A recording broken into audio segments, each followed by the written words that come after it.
Hello students, how are you? कैसे हैं सभी? Welcome back to history with Rohini. मैं रोहिणी दुबे, आपकी हिस्ट्री टीचर। फिर से पढ़ते हैं विषय इतिहास। सभी जानते हैं कि हम क्लास 12th के लिए इतिहास पढ़ रहे हैं और जैसे कि आपको पता है क्लास 12th में इंडियन हिस्ट्री है और उसमें 3 बुक्स हमारे सिलेबस में शामिल की गई हैं, जिसमें से सेकेंड बुक का लास्ट चैप्टर हम अभी पढ़ रहे हैं। चैप्टर का जो टॉपिक है वो मुगल काल है और जो नाम है वो है किसान, जमींदार और राज। आप बोर्ड पर देख सकते हैं लिखा हुआ है। 2 क्लासेस हमने इसकी कंप्लीट कर ली हैं। डिस्क्रिप्शन में आपको लिंक मिल जाएगा। उन टॉपिक्स को, उन क्लासेस को आप देखें, पढ़ें और अच्छे से एक एक नंबर के क्वेश्चन 2, 3, 4 सभी नंबरों के क्वेश्चन मैं अपनी क्लास में आप लोगों को कंप्लीट करवाती हूँ। आप अगर ध्यान से उसको देखेंगे तो बहुत इजीली आप उसे पढ़ पाएंगे, याद कर पाएंगे। अलग से आपको किसी भी तरीके से बुक को पढ़ने की ज़रूरत नहीं है, क्योंकि बुक में चैप्टर्स बहुत बड़े दिए गए हैं, आप उनको ऐसे नहीं पढ़ सकते। तो ज़रूर देखें और याद करें, तैयारी करें। वीडियो पसंद आए तो उसे लाइक करें, शेयर करें, कमेंट करें और सब्सक्राइब करें चैनल को डेफिनेटली। तो चलिए स्टार्ट करते हैं आज की क्लास। कल की क्लास में हम लोगों ने पढ़ा था कि कृषि किस तरीके की थी, किसान किस तरह के थे, बाबर नामा क्या था, बाबर ने क्या कहा, इन सभी चीज़ों को हमने कल पढ़ा अपने टॉपिक के अंतर्गत। आज हमारा टॉपिक है फसलें। जैसे कि मैंने बताया था आपको कि यहाँ इस अध्याय में हमें मुगल काल के समय में जो समाज था, विशेष तौर पर किसान, उनके बारे में विवरण दिया गया है और उन्हीं के बारे में हमें पढ़ना है। तो स्टार्ट करते हैं, फसलों की बात करते हैं कि इस समय फसलें कैसी थी। तो मैंने आपको कल भी बताया था, अपने पिछले वीडियो में बताया था कि जो ज़मीन थी बहुत अच्छी थी, उपजाऊ थी, किसी तरह का प्रदूषण डेफिनेटली नहीं था, जनसंख्या बहुत कम थी उस समय में, तो फसलें बहुत अच्छी होती थी, भरमार थी फसलों की। और मुख्य रूप से 2 मौसमों में फसलें उगाई जाती थी। फसल उगाने के 2 मौसम थे। एक तो थी खरीफ की फसल, जो कि पतझड़ के मौसम में उगाई जाती थी, और दूसरी थी रबी की फसल, जो कि बसंत में निकलती थी, जिसमें कि गेहूं, चना निकलता है। लेकिन कुछ ऐसे क्षेत्र भी थे जहां पर 3 मौसम भी थे फसलों के, जायद की फसल भी वहां पर होती थी। तो यही कारण था, ज्यादातर जो प्रांत थे मुगल काल के, वहां पर 2 मौसम की फसलें थी और उसके अलावा कुछ प्रांतों में 3 मौसम की भी फसलें थी। इसीलिए जो फसलों का मेजरमेंट है, जो उनकी संख्या या उनके आंकड़े हैं, वो अलग अलग हैं पूरे उत्तर भारत में। जैसे कि आपके लिए क्वेश्चन है, एक तो यही क्वेश्चन है कि ज्यादातर कितने मौसम की फसलें निकलती थी मुगल काल में, तो ये मैंने आपको लिखवाया। दूसरा क्वेश्चन आपका है कि जैसे यहाँ आपकी बुक में दिया गया है कि आगरा प्रांत में कितने किस्म की फसलें होती थी? 39 किस्म की फसलों की पैदावार होती थी। ठीक है। इसी तरीके से आपका दिल्ली प्रांत जो था, दिल्ली प्रांत में 43 किस्म की फसलें टोटल होती थी। और तीसरा बंगाल, ये आंकड़े हमारी बुक में हैं। बंगाल प्रांत में सिर्फ चावल की, क्योंकि बंगाल में चावल सबसे ज्यादा होता था, सिर्फ चावल की 50 किस्में होती थी। अब आपको इसको याद करना है। क्या याद करना है कि आंकड़ों के तहत आगरा प्रांत में कितने प्रकार की फसलें होती थी? 39 प्रकार की। दिल्ली में कितने प्रकार की होती थी? 43 प्रकार की। और बंगाल में चावल की कितनी किस्में थी? तो आपका आंसर होगा 50। ठीक है, आई थिंक समझ में आ गया होगा आपको अच्छे से। आगे बढ़ते हैं।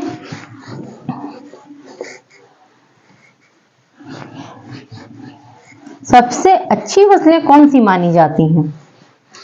सबसे अच्छी फसलें वो मानी जाती हैं जो जैसे ही पैदा होती हैं मार्केट में आती हैं और बिक जाती हैं, और उन फसलों को कहते हैं नगदी फसलें।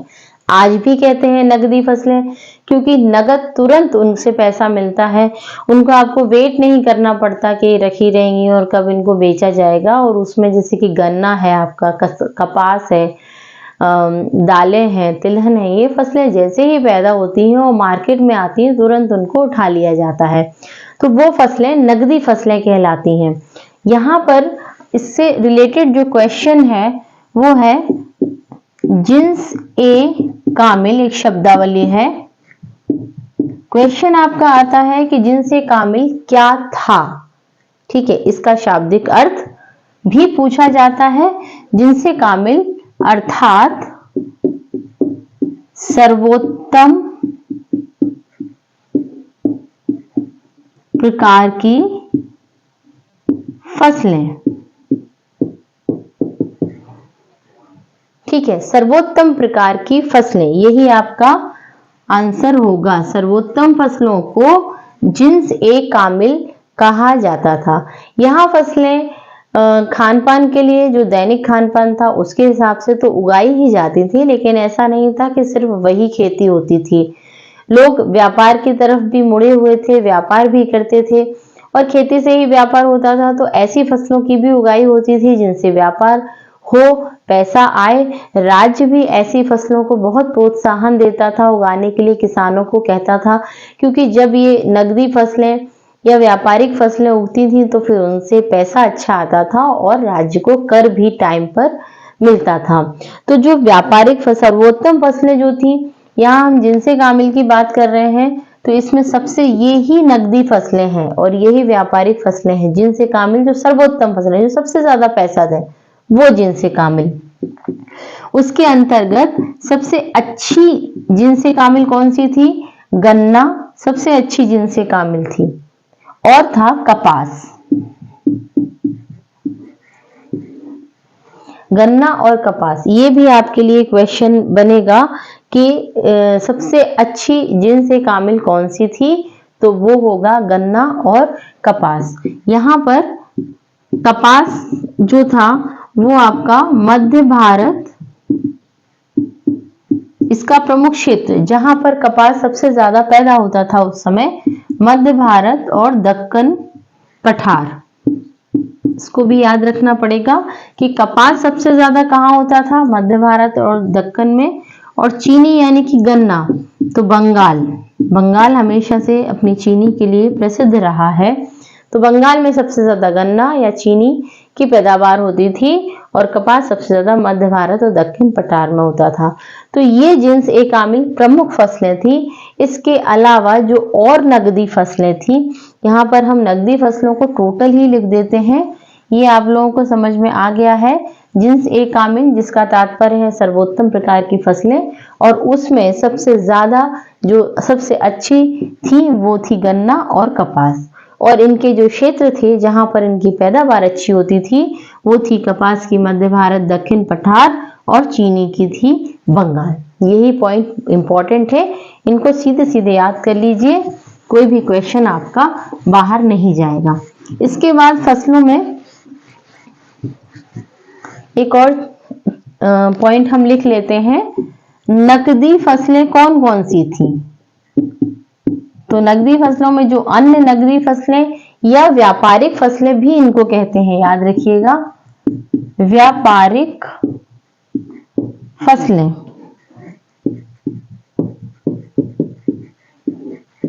अब ये कौन कौन सी थी व्यापारिक फसलें? सबसे पहले तो हम यही लिख लेते हैं, गन्ना, कपास, इसके बाद तिलहन। तिलहन यानी कि सरसों।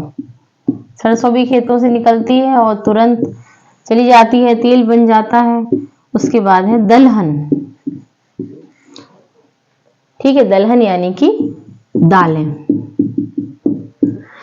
तो ये नकदी फसलों के अंतर्गत आता है। एक क्वेश्चन आपका भी आया था, मैंने लास्ट टाइम किसी पेपर में देखा था, नकदी फसलों के नाम लिखिए, तो वहां पर आपको ये लिखना होगा कौन कौन सी नकदी फसलें हैं, समझ जाइएगा। और नकदी फसलें होती क्या है ये भी मैंने आपको बताया। जो व्यापारिक फसलें होती हैं, जो तुरंत, जिनसे पैसा आता है, जो तुरंत बिक जाती हैं, उन फसलों को नकदी फसलें कहा जाता है। इसके बाद अगला पॉइंट है हमारा, कुछ ऐसी भी फसलें हैं, कुछ ऐसे भी ऐसी चीजें हैं उपयोग की हमारी, जो कि बाहर से यहाँ पर आई हैं, विदेशों से आई हैं। तो हम लिख लेते हैं विदेशी फसलें कौन सी हैं जो भारत में उस समय आई। सबसे पहले है मक्का। ये भारत में कहां से आया है? अफ्रीका,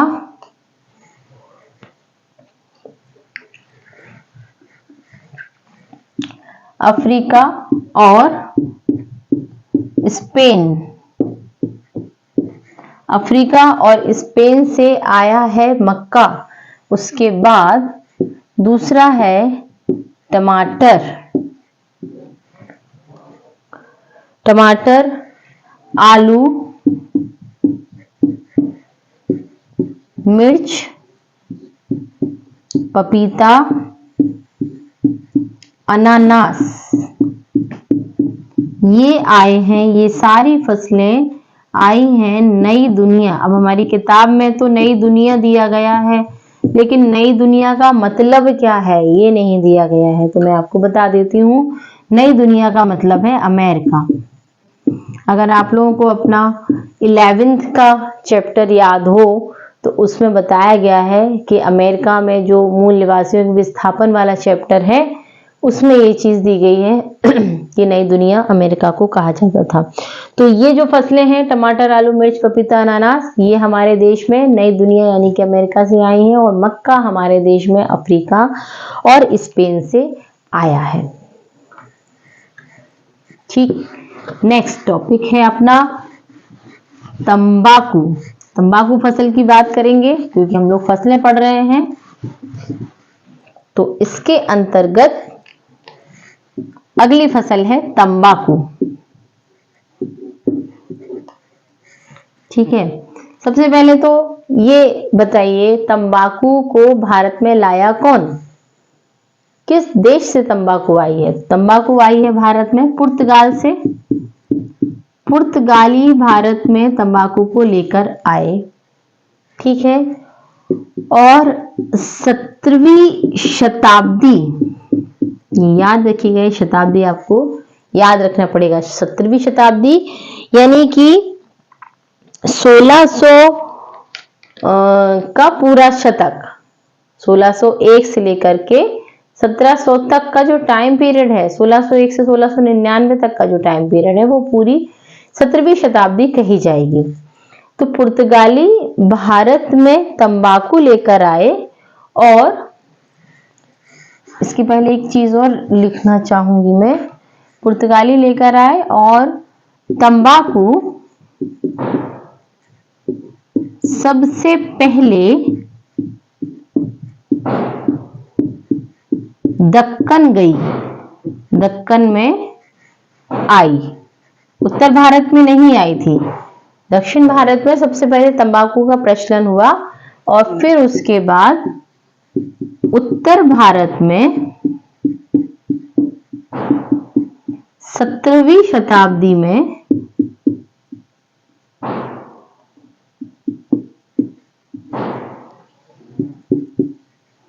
तंबाकू का प्रचलन हुआ। ये सारे पॉइंट बहुत इंपॉर्टेंट हैं। तंबाकू का प्रचलन, एक क्वेश्चन 3 नंबर का आपके लिए है, उसके अलावा एक नंबर के ये सारे क्वेश्चन हैं जो मैं आपको बता रही हूँ। तो तंबाकू 17वीं शताब्दी की शुरुआत में ही उत्तर भारत में इसका प्रचलन हुआ। लेकिन एक बात ये भी है, आपसे एक क्वेश्चन और पूछा जाता है कि आईन अकबरी में किस फसल का उल्लेख नहीं है? तो आईन में तंबाकू का उल्लेख नहीं है। क्यों नहीं है?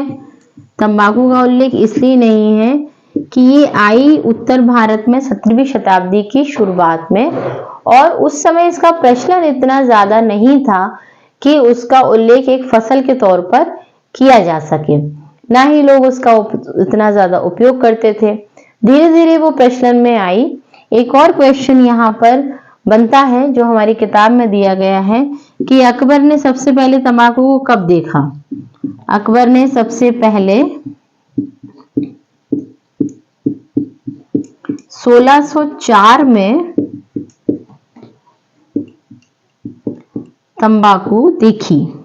सबसे पहले अकबर ने 1604 में तंबाकू को देखा और उसको पता चला कि ये भी कोई चीज होती है।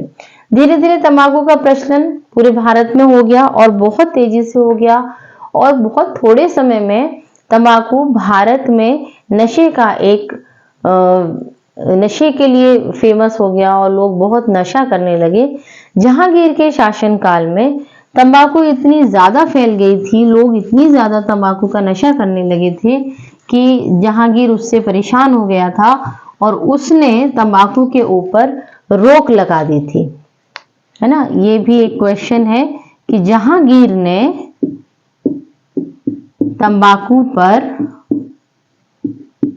रोक लगाई, किस शासक ने रोक लगाई, ये क्वेश्चन आपसे पूछा जाता है। तो जहांगीर ने रोक लगाई थी क्योंकि बहुत ज्यादा प्रचलित हो गई थी, हुक्के में भरकर तंबाकू का नशा किया जाता था और काफी लोग उसकी लत में आ गए थे, तो इसलिए जहांगीर ने इसको रोक लगा दी। तो 17वीं शताब्दी की शुरुआत में तंबाकू भारत में आई और 17वीं शताब्दी के अंत तक उसका प्रयोग इतना ज्यादा बढ़ गया कि लोग खेतों में उसकी फसल उगाने लगे, व्यापार में वो काम आने लगी, व्यापार उससे होने लगा और अपने पर्सनल यूज, अपने उपयोग में भी लोग उसको बहुत ज्यादा यूज करने लगे। आज भी आप देखते हैं इसका यूज कितना ज्यादा होता है और कई सारे कैंसर वगैरह भी इसके कारण हो जाते हैं। तो ये कृषि हमारी, ये फसलें हम लोगों ने पढ़ी, इतनी फसलें किस तरीके की थी, कौन सी नकदी फसलें थी, तंबाकू का किस तरीके से भारत में प्रचलन हुआ, ये सारी चीजें हमने पढ़ी। कृषि इतनी ज्यादा थी, इतनी उपज थी कि कृषि की समृद्धि के कारण भारत में जनसंख्या बहुत ज्यादा, बहुत तेजी में, बल्कि मैं कहूंगी कि बढ़ रही थी। एक आंकड़ों के अनुसार कुछ आंकड़े दिए गए हैं कि बहुत टाइम टाइम पर भारत में भुखमरी भी होती रहती थी, महामारी भी फैलती रहती थी। ऐसा नहीं था कि कृषि हो रही है तो बहुत ही ज्यादा समृद्धि है, किसानों की स्थिति तो हमेशा खराब ही रही है, तो महामारियां भी आती जाती रहती थी। कई जगह ऐसे थे शुष्क जहां पर खेती नहीं होती थी, भुखमरी भी फैलती थी। लेकिन उसके बाद भी कुछ आंकड़े हमें बताते हैं कि 1600 से 1700 के बीच में, यानी कि 17वीं शताब्दी से 18वीं शताब्दी के मध्य भारत की जनसंख्या लगभग 5 करोड़ बढ़ गई। जब 100 सालों में जनसंख्या की वृद्धि 5 करोड़ की हो गई, तो ये कारण इसका था कृषि की समृद्धि, खेती की फसलों की उपज बहुत ज्यादा थी, और बहुत ज्यादा थी तो जनसंख्या भी बढ़ी क्योंकि लोग अफोर्ड कर सकते थे एक फैमिली को, तो जनसंख्याएं भी बढ़ी और बहुत तेजी में जनसंख्या बढ़ती चली गई, आज भी बढ़ी रही है। तो ये फसलों का विवरण जो हमने यहाँ पर पढ़ा, एक एक क्वेश्चन मैंने आपको बताया, बहुत इंपॉर्टेंट है सारे क्वेश्चन, वर्ड टू वर्ड मैंने आपको लिखवाया, इनको ऐसे का ऐसा याद कर लीजिएगा। और कोई प्रॉब्लम हो तो मुझे बताइएगा, आपकी प्रॉब्लम को मैं जरूर सॉल्व करूंगी। कोई टॉपिक हो जिस पर आपको समझ में नहीं आ रहा हो वो भी मुझे कमेंट सेक्शन में जरूर बताइएगा। उसके बाद पढ़ते रहिए, बढ़ते रहिए। मिलते हैं अगली क्लास में। Thank you so much.